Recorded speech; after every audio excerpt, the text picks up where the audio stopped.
గురించి చెప్పకుండా తప్పించుకుంటామంటే కుదరదు అధ్యక్ష. నేను అడుగుతా ఉన్నా అధ్యక్ష, ఈ ప్రభుత్వాన్ని మాకు దృఢమైన చిత్తం ఉంది. మోటార్లకు మీటర్లు పెట్టం అని తెగేసి చెప్పినాం.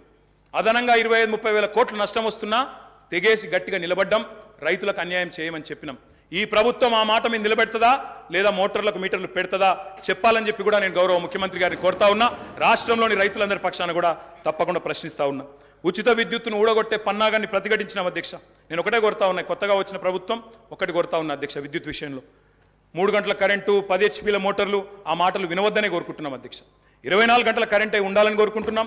వ్యవసాయానికి 24 గంటల కరెంటే ఉండాలా, గృహాలకు 24 గంటల కరెంటే ఉండాలా, పరిశ్రమలకు కూడా మళ్ళీ పవర్ హాలిడే ఇచ్చే దుస్థితి రాకూడదని కోరుతా ఉన్నాం.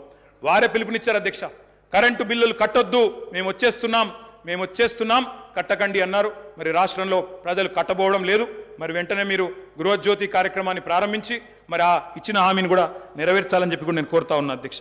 వ్యవసాయం విషయానికి వస్తే అధ్యక్ష, ఆనాడు మీకు తెలుసు అధ్యక్ష, ఎండిన చెరువులు, ప్రాజెక్టులు కట్టలేదు, రకరకాల అవస్థలు. ఒక్కొక్క ప్రాజెక్టు ఎస్ఆర్ఎస్పి కానీ అప్పర్ మానేరు, నా కాన్స్టిట్యున్సీ అధ్యక్ష, అప్పర్ మానేరు అధ్యక్ష 12 ఏళ్ళకి ఒకసారి నిండేది. కుడెల్లి వాగులో, మంజీరాలో నీళ్ళే వచ్చేది కాదు అధ్యక్ష. ఆనాడు ఎన్నడూ ప్రాజెక్టుల విషయంలో పెద్దగా పట్టించుకోలేదు అధ్యక్ష.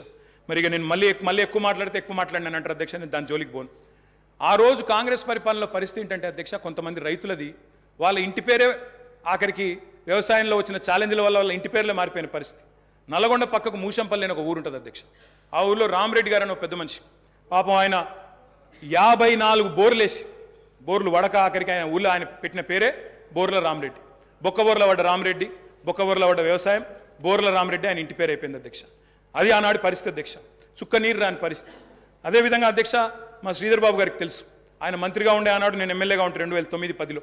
ఆ రోజు అధ్యక్ష వెంకటాపూర్ అనే ఊరు, ఎల్లారెడ్డిపేట మండలం, ఒక దళిత రైతు మునిగే ఎల్లయ్య అనే రైతు ఎరువుల కోసం లైన్లో నిలబడి సొమ్మసిల్లిపోయి అక్కడే మూర్ఛ వచ్చి మరణించిన పరిస్థితి.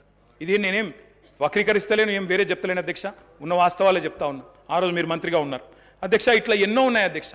వారి పరిపాలనకి మా పరిపాలనకి తేడా ఏంటంటే అధ్యక్ష, ఒక సంవత్సరం కిందట మా సురభి వాణీదేవి గారు ఎమ్మెల్సీ ఎన్నికల్లో నేను ప్రచారం చేస్తూ ఉంటే అధ్యక్ష, ఒకరోజు కాలేజీల యాజమాన్యాలతో మీటింగ్ పెట్టినప్పుడు అందరు యాజమాన్యాలు వచ్చినారు. వస్తే నేను కొద్దిసేపు ఉపన్యాసం చెప్పి, మేము బాగా పనిచేస్తున్నాం, మాకు ఓటేయండి అని చెప్పి పొద్దున బ్రేక్ఫాస్ట్ మీటింగ్. వాళ్ళందరూ చాలా గంభీరంగా ఉన్నారు సార్. గంభీరంగా ఉంటే నాకు అనుమానం వచ్చింది, వీళ్ళు ఓట్లు వేస్తారా లేదా ఏం సంగతి అని చెప్పి అక్కడ పెద్ద మనిషి దగ్గర పోయి అడిగినాను సార్. అయ్యా పెద్ద మనిషి, మరి మీరేం సార్ ఇంత సీరియస్గా ఉన్నారు, ఓటు వేస్తారా లేదా అని అడిగిన. ఆయన అన్నారు, ఒక్క నిమిషం మైక్ ఇస్తారా నాకు అన్నారు. తీసుకోండి అని చెప్పినాను సార్. ఆయన పేరు అధ్యక్ష, ఆ పెద్ద మనిషి పేరు కృష్ణారెడ్డి గారు. మన ఐతవోలోనే ఊరు, మన మహబూబ్ నగర్ జిల్లా, పూర్వ మహబూబ్ నగర్ జిల్లా, ప్రస్తుత నాగర్ కర్నూలు జిల్లా అధ్యక్ష. ఆయన గొప్ప మాట చెప్పినారు అధ్యక్ష. ఆయన ఏమన్నారంటే, నా పేరు కృష్ణారెడ్డి అండి, నేను ఎస్విఎస్ అనే మెడికల్ కాలేజ్ నడుపుతాను మహబూబ్ నగర్ జిల్లాలో.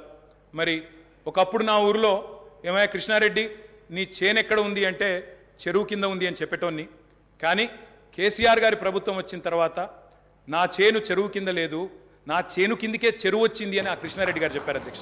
ఇది నేను చెప్పేదేమి అతిశయోక్తి కాదు అధ్యక్ష. కావాలంటే ఆ కృష్ణారెడ్డి గారిని పిలిపించి మీరు కూడా అడగొచ్చు, వారే చెప్తారు అధ్యక్ష.